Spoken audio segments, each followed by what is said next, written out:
chers compatriotes, à l'aube d'une nouvelle année, je vous souhaite à chacun de vous une bonne et heureuse année 2024.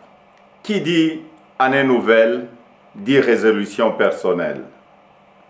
Nous venons de vivre ensemble une histoire qui nous lie à jamais.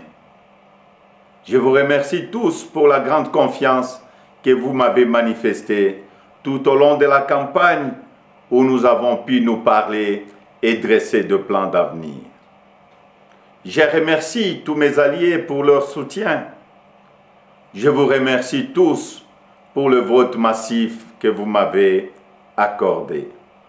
Au cours de nos rencontres, j'ai constaté que nous voulions tous un avenir meilleur pour nos familles, nos enfants.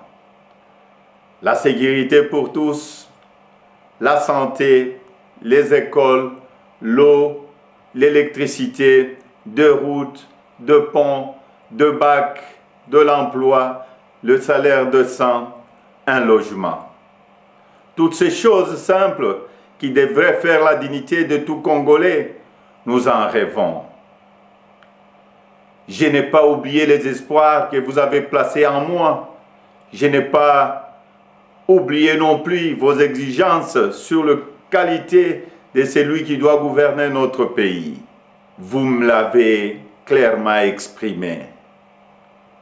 Vous voulez que le pays soit dirigé par des hommes intègres, ayant le sens de la justice et du bien commun.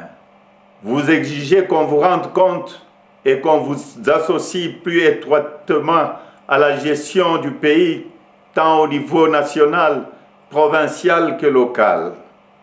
Lors de cette campagne, j'ai pris vis-à-vis de vous un engagement, celui de changer le Congo. Je n'entends pas le trahir.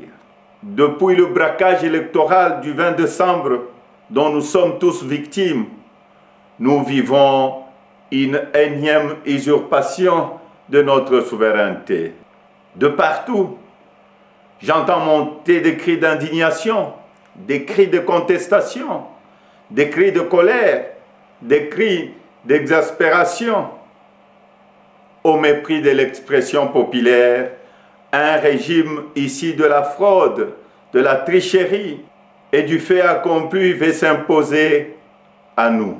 Il n'en sera jamais question, absolument jamais. À l'aube de cette année nouvelle, au cours de laquelle nous aspirons à la paix, à la sécurité, à la stabilité et au développement, nous savons tous que nous ne pourrons jamais bâtir une nation apaisée et tisser le lien du vivre ensemble sur le mensonge, la fraude et la tricherie.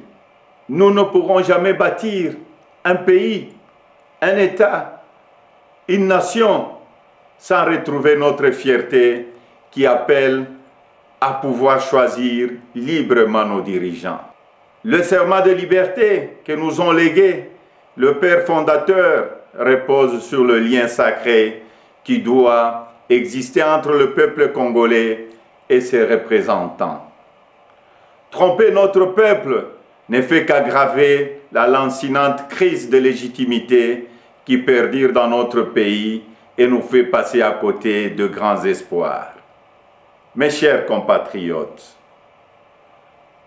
à vous tous qui avez porté vos suffrages sur moi, à vous tous qui savez qu'ensemble, un nouveau Congo est possible, je vous fais le serment de ne jamais vous abandonner.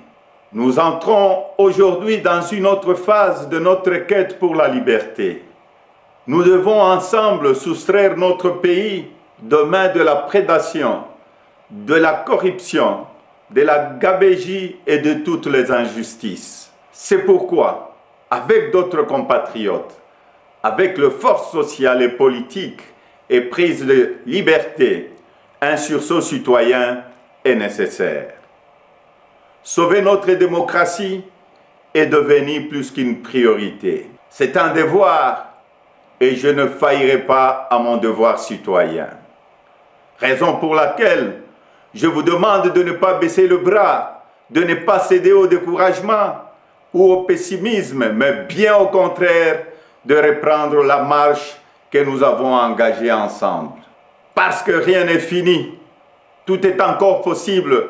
Et ce nouveau Congo, nous y avons droit et nous ne laisserons à personne le droit de briser le rêve que nous avons de le bâtir ensemble. Notre Constitution nous invite à nous opposer à tout groupe d'individus qui veut prendre le pouvoir et s'y maintenir en dehors de la volonté du peuple congolais. Pour notre dignité et l'avenir de nos enfants, nous sommes tenus de souscrire à tout le moyen qu'elle met à notre disposition pour refuser la fraude et l'installation de la dictature. Peuple congolais, tenons bon, restons mobilisés. Le temps de l'action est venu.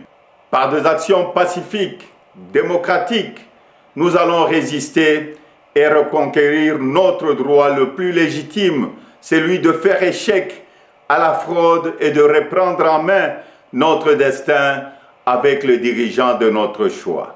Amis partenaires, frères africains, les Congolais n'ont-ils pas le droit de vraies élections? Dites-moi, dans quel pays au monde l'on retrouve des machines à voter entre les mains des candidats du pouvoir et on se précipite à proclamer et à féliciter un vainqueur aux élections? Dites-moi le nom de ces pays. Citez-moi un seul pays au monde où l'on décide de prolonger la période des élections de 11 heures à 6 ou 7 jours et on se précipite ensuite à féliciter le vainqueur.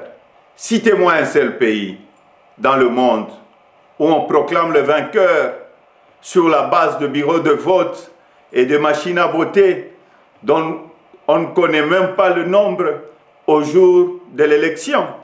Personne ne peut s'ériger en complice de cette fraude électorale que nous accepterons jamais. Que vive la République démocratique du Congo, unie, libre et prospère. Merci.